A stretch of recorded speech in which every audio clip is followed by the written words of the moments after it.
Nice ರಸ್ತೆಯಲ್ಲಿ ಏನು ನಾನು ಕೇಳಿದ್ದೆ, ನೈಸ್ ಬ್ರಿಡ್ಜ್ದು ಇದುವರೆಗೂ ಯಾವುದು ಕೂಡ ಆಕ್ಷನ್ ತೆಗೆದುಕೊಂಡಿಲ್ಲ ಸನ್ಮಾನ್ಯ ಅಧ್ಯಕ್ಷರೇ. ಹೊಸೂರು ರೋಡಿಂದ ಮಾಗಡಿ ರೋಡ್ ಬರ್ತಕ್ಕಂಥ ಏನು ನೈಸ್ ರಸ್ತೆ ಇದೆ, ಸುಮಾರು 30-35 ವರ್ಷ ಆ ರಸ್ತೆ ಯಾರು ಜಮೀನ್ ಮಾಲೀಕರಿಗೆ ಇದುವರೆಗೂ ನಿವೇಶನವನ್ನು ಕೂಡ ಕೊಡಲಿಲ್ಲ ಸನ್ಮಾನ್ಯ ಅಧ್ಯಕ್ಷರೇ. ಯಾಕೆ ಹೇಳ್ತಾ ಇದ್ದೀನಿ ಅಂತಂದ್ರೆ ಅವ್ರ ಆಟಿಟ್ಯೂಡ್ ಯಾವ ತರ ಇದೆ ಈ ನೈಸ್ ಕಂಪನಿ ಮಾಲೀಕರದು ಅಂತ ಹೇಳಲಿಕ್ಕೆ ಈ ಸಬ್ಜೆಕ್ಟ್ ಹೇಳ್ತಾ ಇದ್ದೀನಿ ಸನ್ಮಾನ್ಯ ಅಧ್ಯಕ್ಷರೇ. ಒಂದು ದಿವಸಕ್ಕೆ ಸುಮಾರು 10 ಕೋಟಿ ಕಲೆಕ್ಷನ್ ಆಗ್ತಾರೆ ಸನ್ಮಾನ್ಯ ಅಧ್ಯಕ್ಷರೇ ಈ ರೋಡು. ಇತ್ತೀಚಿನ ದಿವಸಗಳಲ್ಲಿ ಯಾಕೆ ಬೆಳಗ್ಗೆ ಮಧ್ಯಾಹ್ನ ಸಾಯಂಕಾಲ ನಾನು ಓಡಾಡ್ತಕ್ಕಂಥ ರಸ್ತೆ ಇದು 10 ಕೋಟಿ ಕಲೆಕ್ಷನ್ ಆಗ್ತದೆ ಒಂದು ದಿವಸಕ್ಕೆ. ಇಷ್ಟು ಕಲೆಕ್ಷನ್ ಆದ್ರೂ ಆ ರೋಡ್ಗೆ ಅಡಚಣೆ ಇಲ್ಲ. ಒಂದೂರಿಂದ ಇನ್ನೊಂದು ಊರಿಗೆ ಹೋಗ್ತಕ್ಕಂಥ ಬ್ರಿಡ್ಜ್ಗಳೇನಿದೆ ಆಗ 25-30 ವರ್ಷದ ಹಿಂದೆ ಮಾಡಿದಂಥ ಬ್ರಿಡ್ಜ್ಗಳು, ಒಂದು ಸ್ಕೂಟರ್ ಹೋಗೋಕ್ಕಾಗಲ್ಲ, ಒಂದು 8 ಬ್ರಿಡ್ಜ್ನ ಐಡೆಂಟಿಫಿಕೇಶನ್ ಮಾಡಿದ್ದಾರೆ ನನ್ನ ಕ್ಷೇತ್ರದಲ್ಲಿ. ಪದೇ ನೈಸ್ಗೂ ರಿಕ್ವೆಸ್ಟ್ ಮಾಡಿದ್ದೇನೆ, ಸಹಕಾರಿ ನಮ್ಮ PW ಇವ್ರಿಗೂ ಮಾಡಿದ್ದೇನೆ. ಹಿಂದೆ SC ಮಾದೇವಪ್ಪನವರು PW ಸಚಿವರಿದ್ದಾಗ ಇದೇ ಅಸೆಂಬ್ಲಿಯಲ್ಲಿ ಸದನ ಸಮಿತಿನೂ ಕೂಡ ನಾನೇ ಮಾಡಿಸಿದೆ ಸನ್ಮಾನ್ಯ ಅಧ್ಯಕ್ಷರೇ. ಆ ಸದನ ಸಮಿತಿಯಲ್ಲಿ ಜಯಚಂದ್ರ ಅವರು ಇದ್ದಾಗಲೂ ಕೂಡ ಎಲ್ಲ ಇನ್ಸ್ಪೆಕ್ಷನ್ ಮಾಡಿ ಏನು ಅನಾನುಕೂಲ ಇದೆ ಅದನ್ನು ಮಾಡಿದ್ದೇವೆ. ಯಾವ ಕಾರಣಕ್ಕೂ ಇವರು ಸರ್ಕಾರ ಹೇಳಿದ್ರು ಇವರು ಸದನ ಇವರು ಕೇಳೋದಿಲ್ಲ ಸನ್ಮಾನ್ಯ ಅಧ್ಯಕ್ಷರೇ. ಜೊತೆಗೆ ಪಕ್ಕದಲ್ಲಿ 1700 ಎಕರೆ ಮೇಲೆ ಲೇಔಟ್ ಮಾಡ್ತಕ್ಕಂಥದ್ದಕ್ಕೆ ಹೊರಟಿದ್ದಾರೆ ಸನ್ಮಾನ್ಯ ಅಧ್ಯಕ್ಷರೇ. 35 ವರ್ಷದಿಂದ ಅವರಿಗೆ ಹಣ ಕೊಡಲಿಲ್ಲ, ಆ ಲೇಔಟ್ ಮಾಡ್ತಾನೂ ಇಲ್ಲ. 30 ವರ್ಷದಿಂದ ರೈತರು ಬಹಳ ಸಮಸ್ಯೆ ಆಗಿದೆ ಅಧ್ಯಕ್ಷರೇ ನನ್ನ ಕ್ಷೇತ್ರದಲ್ಲಿ. ಯಾಕೆ ಇದೆಲ್ಲ ಹೇಳ್ತಾ ಇದ್ದೀನಿ ಅಂತಂದ್ರೆ ಇಷ್ಟು ಅಡಮೆಂಟ್ ಇರ್ತಕ್ಕಂಥ ಅವನು ಬಿಜೆಪಿ ಸರ್ಕಾರ ಇದ್ದಾಗೂ ಏನು ಮಾಡೋಕ್ಕಾಗಲಿಲ್ಲ, ಈ ಕಾಂಗ್ರೆಸ್ ಸರ್ಕಾರ ಇದ್ದಾಗೂ ಏನು ಮಾಡೋಕ್ಕಾಗ್ತಾ ಇಲ್ಲ. ಎಲ್ಲ ಜಮೀನು ಕೊಟ್ಟಿದ್ದಾರೆ ಸನ್ಮಾನ್ಯ ಅಧ್ಯಕ್ಷರೇ. 30 ವರ್ಷ ಲೀಸ್ಗೆ ಸರ್ಕಾರಿ ಜಮೀನನ್ನ ಕೊಟ್ಟಿದ್ದಾರೆ.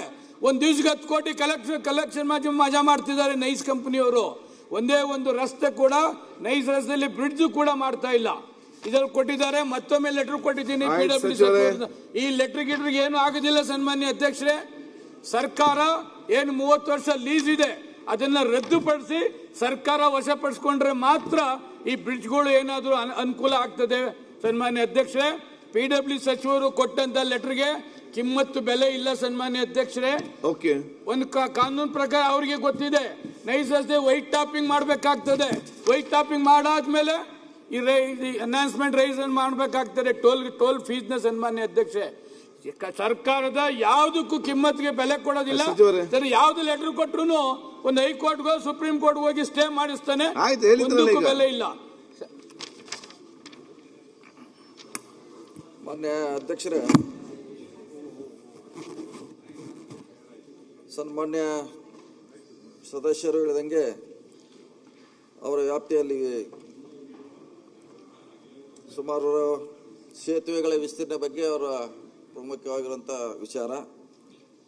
ಪೆರಿಪೆಲ್ ರಸ್ತೆಗೆ 37 ಸೇತುವೆಗಳ ವಿಸ್ತೀರ್ಣ ಅವಶ್ಯಕತೆ ಇದೆ. ಇನ್ನು ಎಕ್ಸ್ಪ್ರೆಸ್ ವೇಗೆ 5 ಸೇತುವೆಗಳ ವಿಸ್ತೀರ್ಣ ಅವಶ್ಯಕತೆ ಇದೆ.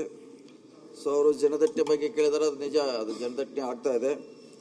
ಅವರ ಪ್ರಮುಖವಾಗಿರುವಂಥ ವಿಚಾರ ಇದೆಲ್ಲ ಸರ್ಕಾರಕ್ಕೆ ಗಮನಕ್ಕೆ ಬಂದ ಮೇಲೆ 2 ಸಭೆ ಆಗಿ ಟೆಕ್ನಿಕಲ್ ಕಮಿಟಿ ಅವರು ನೈಸ್ ರಸ್ತೆಗೆ ನೈಸ್ ಕಂಪ್ನಿಗೆ ಪತ್ರವನ್ನು ಬರೆದೀವಿ. 18/9/24 ಅಂದರೂ ಪತ್ರ ಬರಲಾಗಿದೆ. ಕಳೆದ ವರ್ಷ 2 ವರ್ಷ ಹಿಂದೆ ಬರೆದಿದ್ದೀವಿ, ಮತ್ತೊಂದು ಸಾರಿ ಬರೆದಿದ್ದೀವಿ.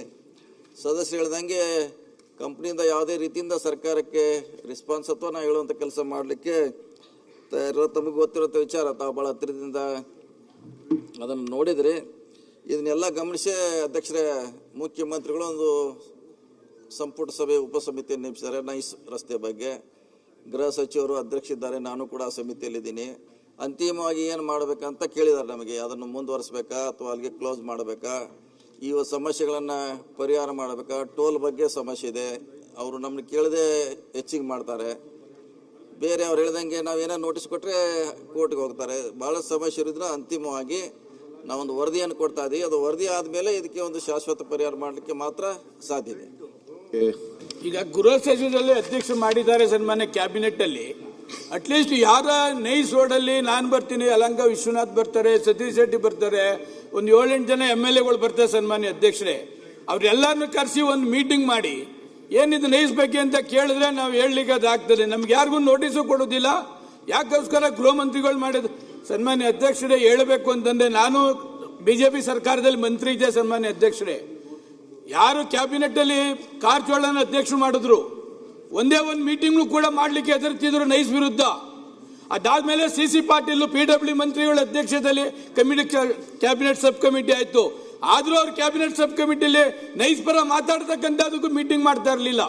ಈ ತರ ಅವಶ್ಯಕತೆ ಇದ್ದಂತ ಅಡಮೆಂಟ್ ಇರತಕ್ಕಂಥದ್ರಲ್ಲಿ ಆ ಲೇಔಟ್ 1700 ಎಕರೆ 30 ವರ್ಷ ಆಗಿದೆ ಮೇಲೆ ಅಧ್ಯಕ್ಷ, ಇವತ್ತು 7-8 ಕೋಟಿ ಬೆಲೆ ಬಾಳ್ತದೆ. ಅದನ್ನಾರ ಕೈ ಬಿಡಿಸಿ. ಅದಕ್ಕೆ ಯಾವ್ದಾದ್ರು ಒಂದು ಮಾಡಿದ್ರೆ 30 ವರ್ಷ ಲೀಸ್ ಮುಗ್ದಿರೋದ್ರಿಂದ ಅಲ್ಲಿ ರಿನ್ಯೂವಲ್ ಮಾಡಿಸ್ಬೇಡಿ. ಸನ್ಮಾನ್ಯ ಲೋಕೋಪಯೋಗಿ ಸಚಿವರೇ, ಯಾರ ಮಾತು ಕಿಮ್ಮತ್ತು ಕೊಡೋದಿಲ್ಲ ಅವನು. ಅದು ಕ್ಯಾನ್ಸಲ್ ಮಾಡಿದ್ರೆ ತೆಗೆದುಕೊಳ್ಳಿ, ಎಲ್ಲ ಅನುಕೂಲ ಆಗ್ತದೆ.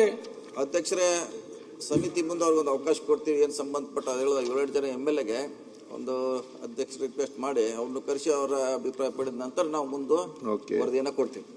ಡಾಕ್ಟರ್ ಅವಿನಾಶ್ ಜಾಧವ್. ಮಾನ್ಯ ಸಭಾಧ್ಯಕ್ಷರೇ, ಚುಕ್ಕೆ ಗುರುತಿನ ಪ್ರಶ್ನೆ 2351